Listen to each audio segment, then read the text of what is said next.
बिस्मिल्लाहिर्रहमानिर्रहीम। मैं हूं मलिक मोहम्मद अली। प्रोग्राम बात से बात मलिक मोहम्मद अली के साथ।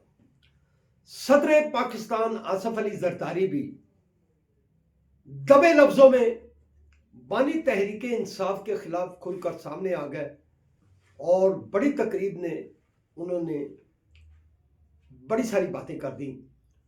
आज के प्रोग्राम में इसी मौजू पर बात होगी। और प्यारे दोस्तों, जिन दोस्तों ने अभी तक हमारे चैनल को सब्सक्राइब नहीं किया, प्राइम मेहरबानी वो हमारे चैनल को सब्सक्राइब भी करें, लाइक भी करें और शेयर करें। और हम बात कर रहे हैं सदर पाकिस्तान आसिफ अली जरदारी भी अपने खुले डुले अंदाज में बानी तहरीक इंसाफ के खिलाफ खुलकर सामने आ गए। आसिफ अली जरदारी ने एक तकरीब के दौरान कारकुनों से गुफ्तगू करते हुए बड़ा वाज़ेह किया कि उन्होंने भी जेलें काटी हैं। अब आंख की बीमारी का सिलसिला सामने आया है।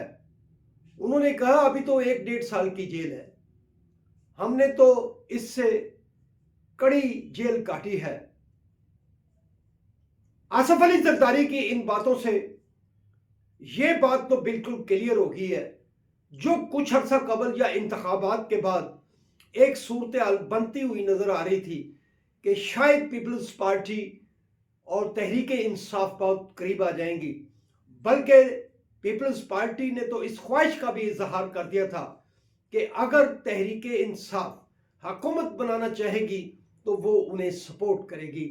लेकिन तहरीक इंसाफ की क़यादत ने, बानी तहरीक इंसाफ ने पीपल्स पार्टी की इस पेशकश को रद्द कर दिया था। इस दौरान गुज़श्ता 2 साल में भी बड़े सारे ऐसे मौके आए जब पीपल्स पार्टी हुकूमत से नाराज़ थी या मुस्लिम लीग नवाज की पॉलिसियों से नाराज़ थी। तो ऐसे महसूस होता था कि शायद पीपल्स पार्टी तहरीक इंसाफ के करीब जा रही है।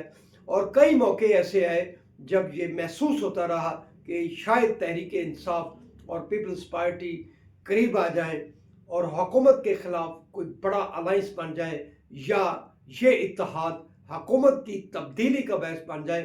लेकिन अब जो आसिफ अली जरदारी ने खुले डुले अंदाज में तहरीक इंसाफ के कायद पर तनकीद की है, इससे वाज़ेह हो गया है कि तहरीक इंसाफ और पीपल्स पार्टी का करीब आना अब बहुत मुश्किल नज़र आ रहा है, या आसिफ अली जरदारी कुछ चीज़ें भांप चुके हैं जिसके बायस उन्होंने ये तकरीर करके बानी तहरीक इंसाफ पर तनकीद करके अपने आप को क्लियर करने की कोशिश की। सलाम पाकिस्तान, सलाम ओवरसीज़, अल्लाह हाफिज़।